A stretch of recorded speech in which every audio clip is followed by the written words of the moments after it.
Assalamualaikum warahmatullahi wabarakatuh. Hari ini kita akan belajar Analytical Exposition Text.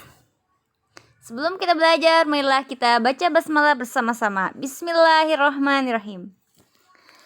Tujuan pembelajaran kita hari ini adalah kalian bisa menangkap makna secara konstekstual terkait fungsi sosial, struktur teks, dan unsur kebahasaan teks eksposisi analitis tulis terkait isu aktual. Baik, apa sih teks analisis eksposisi itu? Lihat di kotak yang pertama dari sebelah kiri. Teks ini mengevaluasi sebuah topik dengan kritis tetapi fokus pada satu sudut pandangan. Nah, berarti ada teks yang menganalisis sebuah topik ya. Tapi dari sudut pandangnya hanya satu. Misalnya setuju atau tidak setuju. Kayak gitu.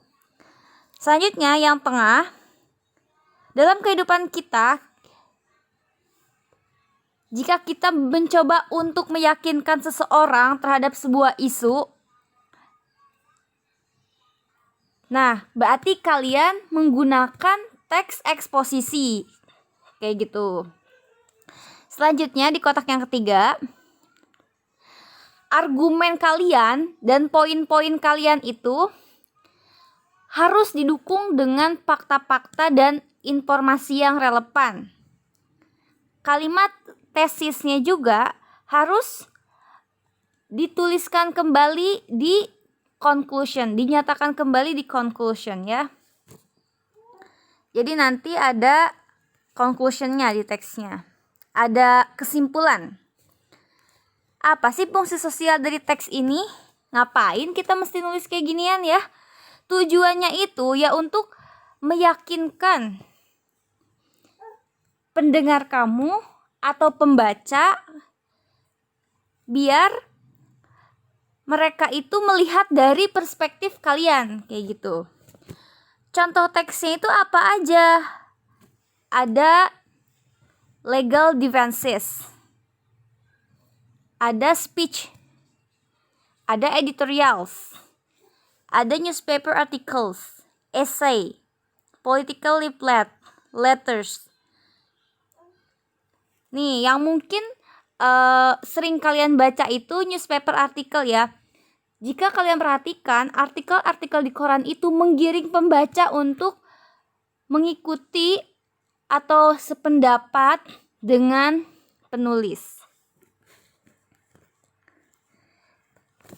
Selanjutnya, mari kita lihat apa sih yang dibutuhkan atau yang harus ada di teks eksposisi itu. Yang pertama, harus jelas pernyataan kalian itu misalnya setuju atau tidak setuju. Yang kedua, menggunakan penemuan penelitian yang valid, yang sah ya untuk mendukung argumen kalian. Dari mana nih penemuan yang valid ini ditemukan? Bisa dari artikel, jurnal, dari buku, dari koran, dari pernyataan ahli, dari TV, dan lain sebagainya. Selanjutnya, pendapat kalian itu harus didukung. Nah, cara mendukungnya itu dengan factual data, misalnya grafik, gambar, atau chart. Misalnya kalian ingin menunjukkan pertumbuhan ekonomi. Di koran itu biasanya ada tuh perekonomian hari ini naik berapa, kurs rupiah terhadap dolar berapa. Itu suka ada gambar-gambar chartnya. Selanjutnya, bagaimana sih struktur dari teks analytical eksposisi ini? Yang pertama pasti ada judul ya, title. Cara bacanya ini dari atas kiri ke atas kanan, bawah kanan, selanjutnya ke bawah kiri. Yang pertama judul.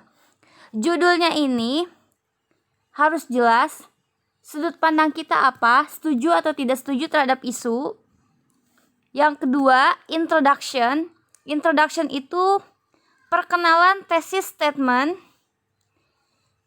Thesis statement ini pernyataan kalian ya. Pandangan kalian. Apakah kalian itu setuju atau tidak setuju terhadap sebuah fenomena. Selanjutnya, kalian mensupport pendapat kalian dengan data-data faktual. Berapa banyak sih argumen yang harus kita sajikan? Tergantung kalian. Kalian punya berapa data? Seperti itu. Tapi tiap paragraf hanya menyajikan satu data. Atau misalnya nih, kalian mau menulis tentang dilarangnya motor di perumahan. Karena 1, 2, 3 hal. Nah, satu paragraf itu satu argumen seperti itu. Yang terakhir conclusion. Conclusion itu menulis kembali thesis statement. Diperkuat ya. Diperkuat lagi. Thesis statementnya ditulis ulang. Di kesimpulan. Contoh teksnya. Mari kita lihat tabelnya. Yang paling pojok kiri ada text organization. Selanjutnya yang tengah ini judul ya. Banning of motorbikes is necessary. Pelarangan sepeda motor dibutuhkan di area perumahan. Ini judul. Jelas ya. Seperti yang sudah diutarakan di atas. Jelas bahwa penulis ini menilai bahwa motor itu dilarang. Seperti itu. Di paragraf pertama ada introduction yang mencakup thesis statement. Di sini tuh kalian tuh menerangin apa sih yang kalian bahas, dan kalian juga bisa menyebutkan satu persatu misalnya apa aja atau kenapa sih harus dilarang motor tersebut. Tapi tidak dijelaskan secara detail ya, hanya disebutkan satu persatu aja, belum dijelasin.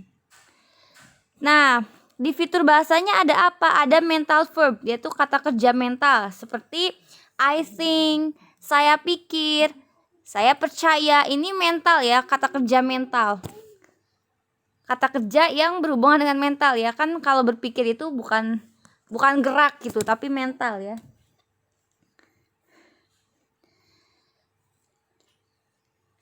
Nih, cara menulis thesis statement, kalian bisa dimulai dengan pengertian dari motor tuh apa. Seperti itu. Terus ada kata penghubung even though, meskipun motor dinilai sebagai moda transportasi yang paling nyaman, saya pikir motor itu berbahaya bagi orang-orang. Nah, ini penulis ini tidak langsung tidak setuju ya, tapi beliau menyatakan dulu bahwa ya motor memang bagus, tapi bla bla bla kayak gitu ya. Selanjutnya di kalimat ketiga, I think motorbikes should be banned. Nah, di sini penulis melis atau mendaftar kenapa sih motor itu harus dilarang? Ya, yang pertama menyebabkan adanya suara-suara berisik ya, bising. Polusi udara, penyakit, dan kecelakaan. Di paragraf pertama ini penulis menyebutkan ya apa-apanya. Mari kita lihat argumen pertama dan penjelasannya. Ketika kita memberikan argumen, perhatikan yang dicetak hijau. Kalian bisa memberikan daftar dengan kata-kata first of all, pertama-tama. Di argumen kedua, secondly. Argumen ketiga, thirdly atau furthermore. Selanjutnya misalnya argumennya cuma 4, pakai finally.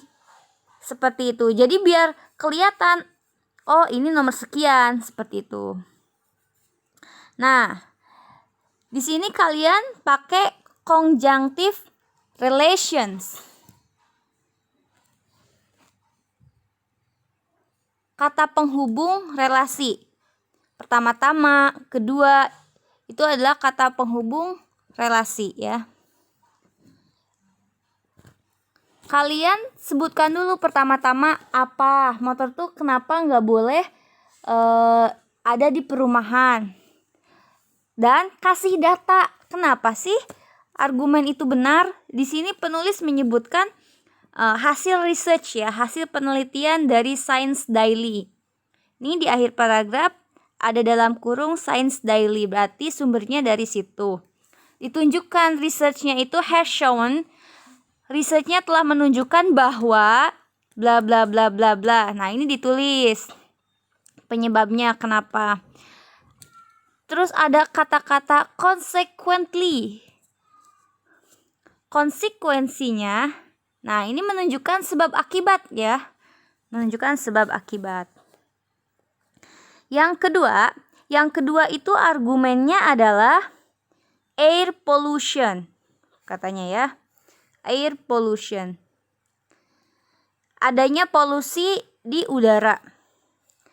Di sini penulis memberikan pendukung dari BBC News tahun 2009. Jadi nanti kalian bisa nulis sumbernya seperti ini ya. Misalnya dari BBC News atau enggak TPRI, 2020.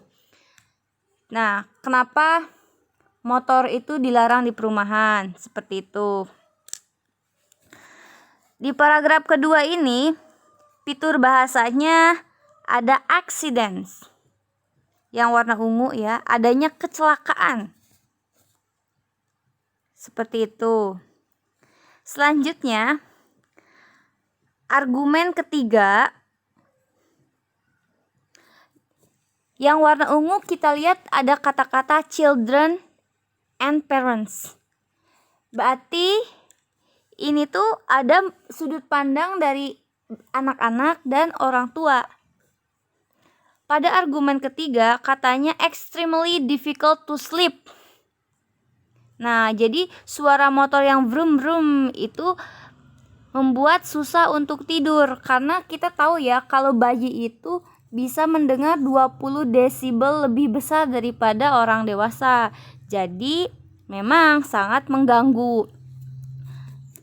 Nah, di sini ada pendapatnya si Fields tahun 93. Ada expert opini. Expert opini itu pendapat ahli. Ada research show. Penelitian menunjukkan apa? Seperti itu. Yang keempat, finally, akhirnya motor itu bertanggung jawab untuk kecelakaan-kecelakaan yang menakutkan, kata penulis. Pada beberapa kasus, ada kematian. Pengendara motor mengendarai dengan cepat, sehingga mereka tidak bisa mengerem atau berhenti pada waktu yang tepat, sehingga bisa memukul orang lain atau animal atau binatang. Ini kata si Field ya. Nah, tensis yang digunainnya apa? Di sini kita bisa lihat ada kata-kata go so fast. Berarti pakai verb 1. Verb 1 itu present tense. Kenapa present tense? Karena ini mengungkapkan data yang faktual ya. Jadi pakainya present. Are responsible itu present. Go so fast. Are noun. Kalau are noun ini pasif ya. Pasif dari present tense. Selanjutnya ada conclusion. Nah, ketika kita nulis conclusion, kita awali dulu dengan kata-kata in conclusion, kesimpulannya, kan gitu ya bahasa Indonesianya. Dari argumen-argumen di atas, saya percaya dengan sangat bahwa motor-motor harus dilarang dari area perumahan. Seperti itu. Jadi ditegaskan kembali ya di conclusion ini. Nah, connectives. Connectives itu penghubung, kata hubung ya. ketika kita ingin mengurutkan sesuatu, seperti tadi tuh di paragraf kedua itu kan kita menceritakan argumen kita yang pertama, berarti pakai kata-kata pertama-tama kayak gitu. Bahasa Inggrisnya firstly, second, kedua, after, selanjutnya then, selanjutnya finally. Ini kata-kata untuk memberikan order ya, memberikan urutan seperti itu. Nah, bagaimana kalau kita ingin mengkontraskan sesuatu sama kayak paragraf pertama ya? Kan paragraf pertama itu penulis nggak langsung bilang nggak setuju ya, tapi bilang kalau motorbikes itu ya adalah salah satu transportasi yang nyaman digunakan. Tetapi itu bahasa Inggrisnya although, atau kalian bisa gunain kata-kata yang di sini yang lainnya seperti however, whereas, on the other hand, yet, unlike, seperti itu. Selanjutnya comparison, perbandingan. Perbandingan ini misalnya kalian mau ngebandingin keefektifan mobil dengan motor. Pakailah also, in addition, as well as, neither, and similarly. Misalnya, motorbikes and cars is similarly convenient transportation. Motorbikes, motor, dan mobil itu sama-sama moda transportasi yang menyenangkan. Yang terakhir adalah kata hubung untuk menjelaskan. Yang umum itu because ya, karena, since, ini sama artinya ya, since, as, therefore, artinya sama karena. Kenapa sih ini tuh connectingnya mesti banyak banget ya? Karena ketika kita menulis dalam bahasa Inggris, connectingnya itu sebisa mungkin tidak banyak pengulangan karena akan boring bacanya ya. Jadi kalian mesti menggunakan beberapa connection yang berbeda seperti itu. Baik, mari kita simpulkan. Jadi kalau kita mau nulis sebuah teks analisis tuh kayak gimana sih? Biar gampang, kalian bisa bikin tabel seperti ini. Tabel title, judulnya apa? Kalian tulis sudut pandang kalian dulu. Misalnya isunya tadi, adanya motor di perumahan. Kalian tulis sudut pandang kalian, setuju apa enggak? Misalnya enggak setuju. Ya udah, berarti motorcycles should be banned misalnya. Harus dilarang. Terus di kolom tesis ini kalian tulis posisinya apa? Disagree atau agree. Nah, kalian tulis di satu kalimat, misalnya I agree with statement that banning motorcycle is a must, misalnya kayak gitu. Kalian tulis aja saya setuju kalau motor itu dilarang. Titik. Hal itu dikarenakan beberapa hal. Terus kalian sebutin tuh hal-halnya apa aja. Sebutin aja dulu satu-satu ya. Misalnya tadi karena masalah polusi ya. Yang kedua misalnya karena masalah bayi tadi. Terus di argumen 1, 2 sampai sekian tergantung kalian. Itu di paragraf pertama itu polusi udara kan ya. Nah, kalian cari sumbernya. Misalnya cari di buku karangan Ibu Dede. Kalian bisa nulis ya, based on Dede's opinion, berdasarkan pendapatnya Ibu Dede gitu. Itu juga bisa. Motor itu menyebabkan bla bla bla bla bla bla. Nanti tulis sumbernya, buka kurung Dede, tahun terbitnya tahun berapa. Jangan lupa diawali dengan firstly untuk menandakan itu pendapat kalian yang pertama. Di paragraf kedua sama tuh. Kedua itu berarti secondly. Yang kedua, tadi kan yang bayi TA-nya, berarti kalian jelasin tuh kenapa bayi merasa terganggu. Terus sebutin lagi sumbernya.